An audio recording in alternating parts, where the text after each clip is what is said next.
welcome to Literacy Now, the show where we will talk about resources to help keep yourself up to date in your career and in topics that might be of interest to you. My name is Nancy Messina, and today we are going to talk to the Lindenwood University Director of Career Services. So as we begin the show, some questions that you might want to ask yourself are you happy in your current job?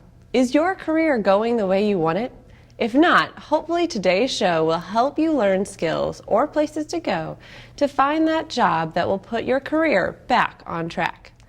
So I was curious about some of the current labor statistics. I went to the Bureau of Labor Statistics website to learn what is currently happening in the United States labor market. There are all sorts of statistics and career information available on their website, from the Career Outlook report to the unemployment rate. According to the Bureau of Labor Statistics, the United States currently has an unemployment rate of just over 4%. But as you might be aware, that doesn't mean that everyone loves the job that they currently have. So, do you know the best way to get a job? If you think you might need a job or career change, this is the show for you. When we come back, I'll be joined by Dana Wehrli, Director of Career Services at Lindenwood University. She is going to talk about soft skills, some tips to finding an entry-level job, when to tell your employer that you've found a new job, and much more. Music is a bridge between the material and the spiritual. As a blind person, you have to be aware that nobody can tell you what you can or can't do. You really have to try things.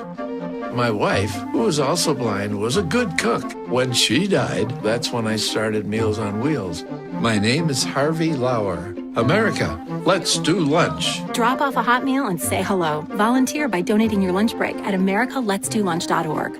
It's me, Artie. Come see what I collected from the Creative Galaxy in my idea box. Transform your world. Will you help me make art? Each one of our journeys keeps us young. Before you throw it away, Hey, I have an idea. think outside the box. We'll never get older. Each one Go be amazing! Give your cardboard box another life. Recycle.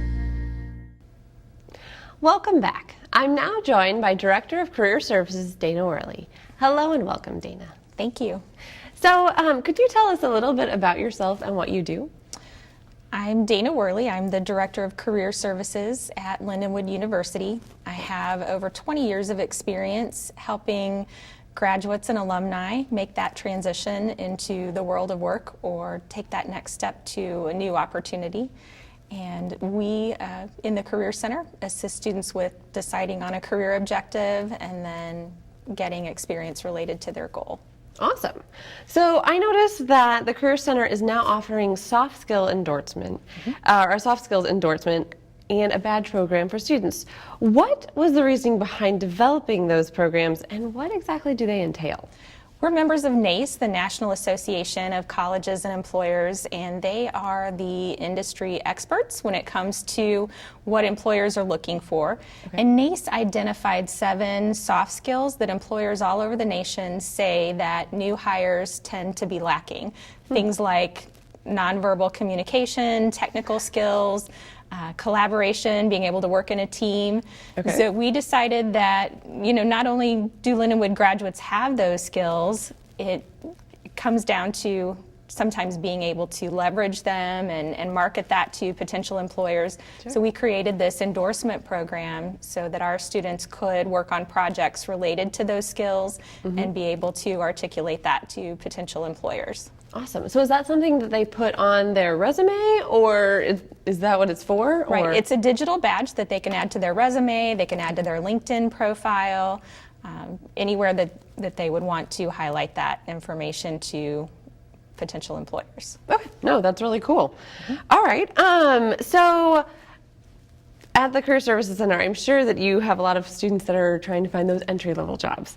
So entry-level job seekers are often struggling with whether or not to apply for jobs that require 1 to 3 years experience. I know I had that, like, how do I get this first job? Yeah. So what tips do you have for those folks? We hear that a lot. How am I supposed to get experience if no one will hire me? Right. And I encourage students, if they meet the qualifications, most of the qualifications, to go ahead and apply for the position. Okay. The worst case scenario is that you won't get the interview. Best case scenario is that you will. So if you do meet most of the hiring criteria, except for experience, then I encourage candidates to apply.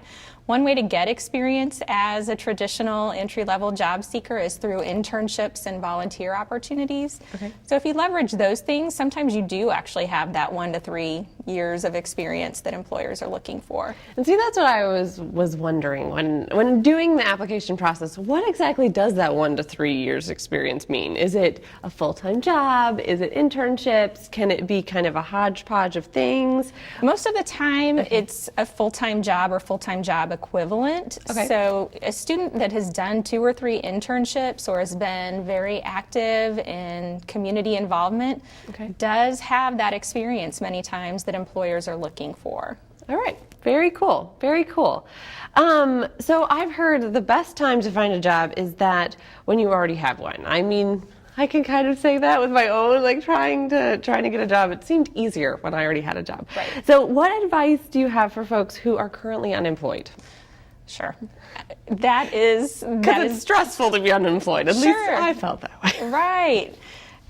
That is not. It's not the end of the world. First of all, breathe. There are things you can do, like working for a staffing company or third-party recruiter to add an extra experience or dimension to your resume. Sometimes those temp to perm contracts do result in a permanent placement or a full-time offer. It also adds another dimension on your resume that's marketable. Volunteer work can also be helpful. It gets you out there making those meaningful connections. I would say that if you are between opportunities, just look at job searching as a full-time job, and that should be your primary focus. Okay, very cool, very cool. So, where is there, I mean, the Career Center is always an excellent resource for finding different job opportunities, but are there any other places that you would recommend, like, to find like a volunteer opportunity or something? Is there any particular website or something to kind of... In St. Charles, we have a great website through the St. Charles Community Council that lists all kinds of volunteer opportunities, and even provides you with the volunteer coordinators for organizations. So lots of great information through the Community Council. The United Way oftentimes has some resource on a national level where you can look for opportunities as well. So those 2 resources, I think, are pretty good places to start. Nice. Okay, perfect. So I know so as we said, if you have a job, it seems easier to find a job. So if you do happen to find a job, how do you go about leaving your job? So do you recommend giving your employer 2 weeks notice when you accept a new position? Or is there a best way to go about that particular thing, about leaving a job? How do you recommend leaving a job? 2 weeks is kind of a rule of thumb, but if you're working on a project or there's an event coming up that's, say, 3 weeks out, then you may, if your new offer, your new employer is amenable to that, you may give 3 weeks or a month, depending on your responsibilities there. But yes, it is good to give notice so that your current employer does have time to prepare to find a replacement for you. You should be prepared that when you give notice that an employer, may say, well, we appreciate you giving notice. Today's going to be your last day. And that's perfectly acceptable. That happens in some cases.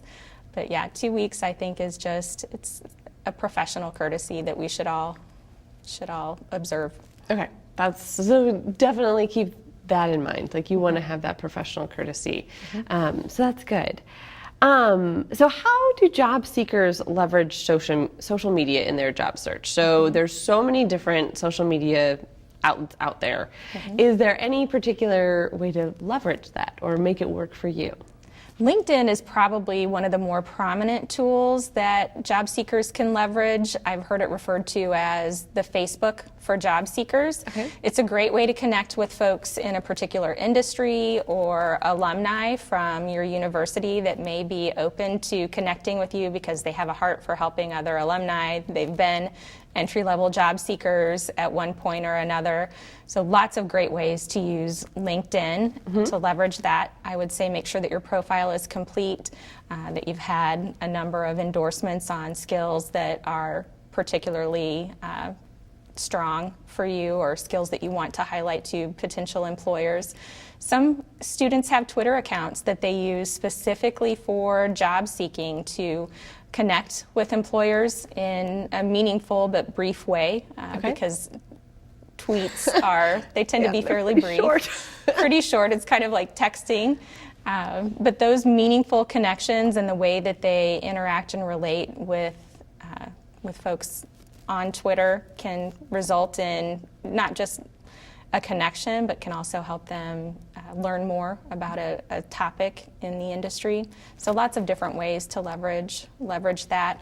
Also, it's good to highlight just your well-roundedness, talking about volunteer projects that you may be part of or hobbies, interests that you have, just to show employers that you do have a personality that may be a good fit in their culture.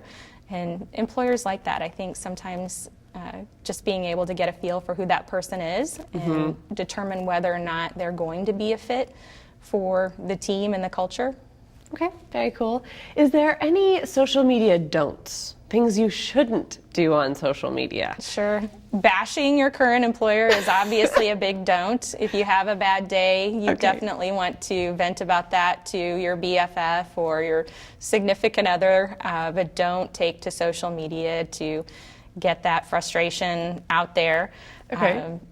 Using profanity on social media is not a good idea. Anything that could cause an employer to pause and think this person may not be the kind of person that can get along well with other people, or maybe their interpersonal skills aren't as well developed as they should be, would be a don't for sure. Okay, good to know. Good to know. So job fair season will soon be upon us. I feel like there's always job fairs going on. So are there any tips to help candidates make the most of job fairs? Job fairs can be a little daunting if you're not prepared, but preparing is actually pretty easy. Okay. I recommend getting a list of participating employers, find out who's going to be there, and then do a little bit of research. If you know a little bit about the organization, their products, their services, whether or not they have openings that you would qualify for, you are ahead of the game. You're going to feel a lot more comfortable walking up to their table if you've already done a little bit of research about the organization. And it doesn't have to be as extensive as it would be for an interview, but at the very least, I would say look at their mission statement, go through their website, take a look at any new and exciting initiatives that they have, and definitely know where you can add value to the organization. Okay, cool. So are there any, so know about the organization, of course, but I've seen people come in various stages of dress. What is the appropriate stage of dress? I would say treat it as in the same way that you would an interview. Okay. So not necessarily depending on the industry that you're in. I know some universities say men have to be in a suit, women have to be in a suit as well. Okay. Sometimes business casual is pretty dressy for certain industries, so know your industry, know the employers that you're going to be meeting with. If you're meeting with an employer that's an ad agency and they have a pretty casual environment, they may be there in khakis and polos. So dress as though you would for the interview for sure. Okay. Some students, especially in university job fairs, come by in between classes and they have backpacks and they may be wearing flip-flops or Well, I was curious, like sweatpants. Sweatpants are never a good idea. That's really not appropriate for job fair attire.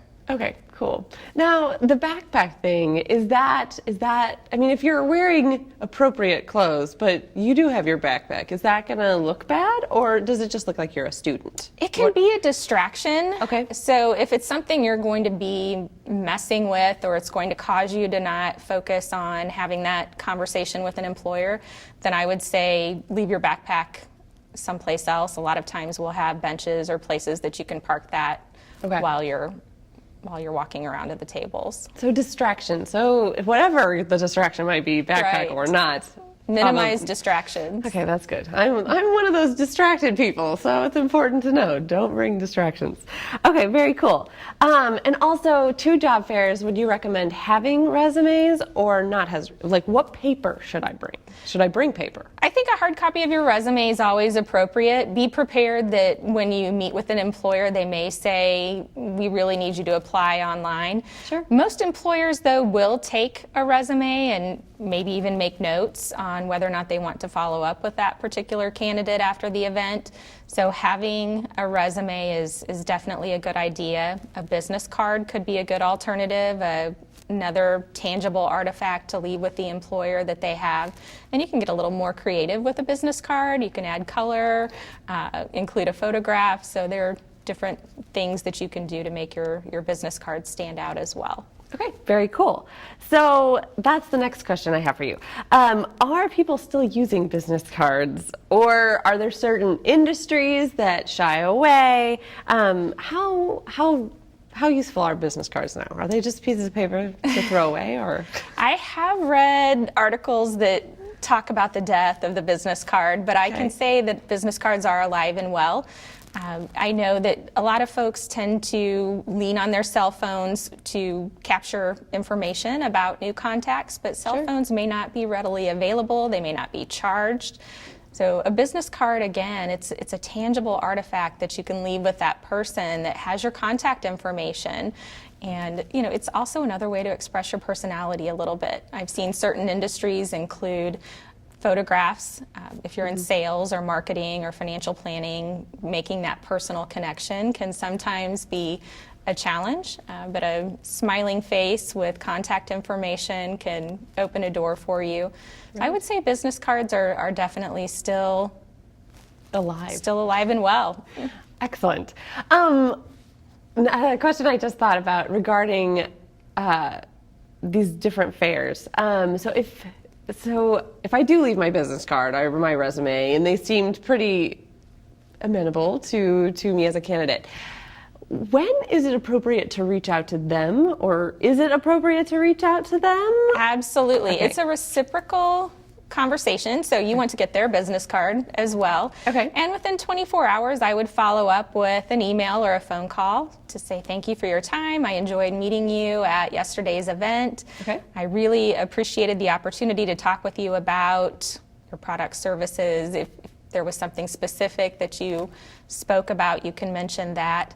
Okay. One phone call, one email is always appropriate. And I know job seekers can get excited, but if you call someone back 37 times, they may be thinking restraining order, not candidate for employment. So keep the follow-up appropriate, keep it professional. Okay, good to know, because that's always something I've wondered about is you can send out so many either applications or resumes, and the percentage you hear back from is so often feels really small. Mm-hmm. So it's that question of when is it or when is it okay to follow up? Yeah. You always want to respect the employer's hiring practices. So if you're applying for a job and it specifically says no phone calls, please, then you want to respect that. Okay. Because if you do call, then you're standing out in a way that you don't want to stand out. That's not how you want to distinguish yourself. Some organizations simply don't have administrative staff in place to field inquiries. And for certain industries, such as education, a lot of times school districts would prefer that you not follow up on your application. Whereas in marketing and sales, if you don't follow up, then that might be a red flag. They may think, well, if they're not following up with us, are they going to follow up with potential clients? Okay. Well, and that's a good question. How do you know what industries it is and is not appropriate to follow up in? I think industry knowledge is key, and as a job seeker, you want to do your due diligence, your research, and know which industries would be amenable to that follow-up contact and which are not. And respect, if an employer says, "Don't call us, we'll call you," you want to respect their practices and their feelings about that. Okay. How do I get industry knowledge? So if I'm a new job seeker or I've changed industries, how do I get that industry knowledge? One way is to talk with people that are in the industry. Okay. Again, using your social media, your LinkedIn, Facebook, Twitter contacts to say, "I'm a new job seeker," or "I'm a job seeker who's looking at changing industries. I value your sage advice. Would you have 10, 15 minutes to grab a cup of coffee and talk with me about how I can stand out or how I can better prepare myself to stand out to potential employers?" And a lot of times people enjoy, it's kind of flattering being put in that mentor role, and so they can take 10 to 15 minutes of their day to give you advice. So those kind of informal meetings are good. Researching with professional association involvement, professional trade journals, those are always helpful. Your local library oftentimes has a lot of information. Those reference librarians are super helpful resources. Okay. So that's another tool as well. Okay, awesome. That's good to know. And I always love that people are like, "Oh, the reference librarians could help." Like, yes, that's great. That's what I want to hear. So I feel like there is some seasonality to jobs, especially in my experience, part-time work. Like, there's always seasonality there. But is there a particular best time of year to find a new job, full-time or part-time? I think that it's important if you are job seeking, it is going to be a regular, sustained effort. So don't say just because it's Christmas time, I'm going to put it on hold, or it's January and it's awfully cold out. We can come up with or it's summertime, everyone's going on vacation. So pretty much you need to keep in mind that it's a regular, sustained effort. You want to continue your job search efforts, whether it's summer vacation time or Christmas party time. You can always make those connections. You can always apply to positions. It's important to just keep that momentum moving forward. Okay, very cool. Do you think there's a seasonality to certain industries? Because, I guess in my experience, so there was a time and point, I am a huge NASA fan, and so I was following NASA on Twitter, and they would say, "Okay, we're going to have a job search for new astronauts." But I talked to a friend who wanted to be, his dream was to be an astronaut. I said, "How often does this come up?" And he's like, "Once every 3 years or something." So you have to follow that. Does that happen in other fields? Or is, maybe NASA is a very special group? I'm sure astronauts probably not a lot of turnover. It's a dream job for a lot of folks. So that once every 3 years or once every blue moon is probably typical for that industry. When it comes to, say, education, for example, most school districts tend to do the bulk of their hiring in the springtime so that they're ready and prepared for the next fall, that they have all of their teacher candidates in place or their teachers hired. So there are definitely hiring seasons for different industries. Okay, very cool, very cool. So is there, in education, I think that makes complete sense. Is there a best way to figure out what the seasonality is? Or do you think being in the field or just following some of the basic things, you'll figure that seasonality out? I think if you're in the field, you're going to know some of those things. If you're new to the industry or new to the field, then again, that's where your research, that's where talking with other people that are in the industry or in the job that you're hoping to land is going to pay off, because hopefully they can give you kind of that inside scoop about when the best time to apply is, and when you do apply, here are some things to keep in mind to make your application stand out a little bit more. Right. So what about the actual application process? So It's, I think, the dreaded thing. You're like, you always dream about the job. I enjoyed the education to get to that point. But I think the thing I hated the most was the actual application process. Do you have any recommendations for that dreaded application process? A lot of application processes are online. So if it's a situation where you're having to fill in responses online, you may want to pull up the application and write out your response so that it comes across as well as you want it to. And then if you can, screenshot or print out the application so that you have those responses captured, so that if you're applying for multiple positions, it's a copy and paste situation. You don't have to reinvent the wheel, or you can just tweak that response. Nice, yes. Save time. Because Save time. If you're doing a bunch of applications, you definitely have your resume handy, have your references, your contact information for your references handy, all of those things. Sure.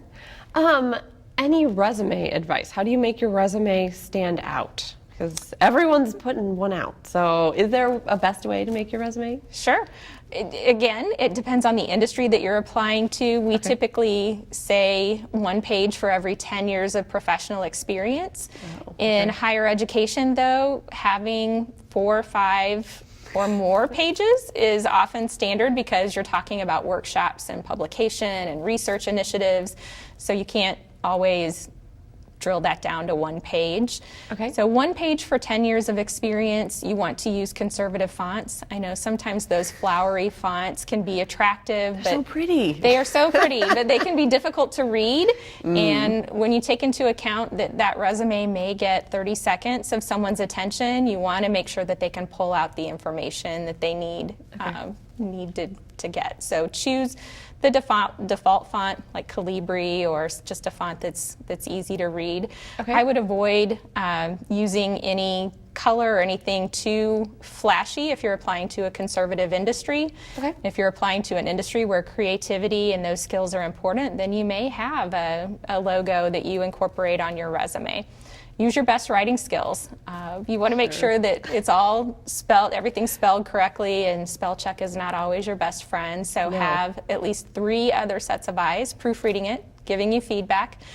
Make sure that you've tailored the resume before you submit it. So if there's a qualification or a requirement on the position that you're applying to, make sure those qualifications are mirrored on your resume.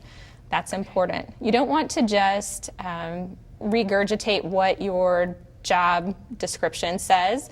Employers really just want to know, how well did you do with that job? So accomplishment-driven statements. Anytime you made a difference for your organization, of course making or saving money and being able to add numbers to that is important, but we all have a measure of success. Every job, there is a determining factor of whether or not you've been successful in that role. So your job as a resume writer, job seeker, is to let that employer know that you've been successful in the previous positions that you've held, and you're going to continue that track for their organization as well. Very awesome. So, quick question. Resume versus CV. Is there a better one to use, or? CVs are often used in education settings, and because they're much longer. They're much longer. So you can elaborate on those research projects and books that you've written or articles that you've published. Resumes tend to be used more in the business world. So resume typically lends itself to positions outside of education. All right, very cool, very cool. I've always wondered about the CV versus the resume, so that is really good to know. So I want to thank you so much for coming today, Dana, and helping us learn about career skills. My name is Nancy Messina, your host for Literacy Now, and I hope to see you next time.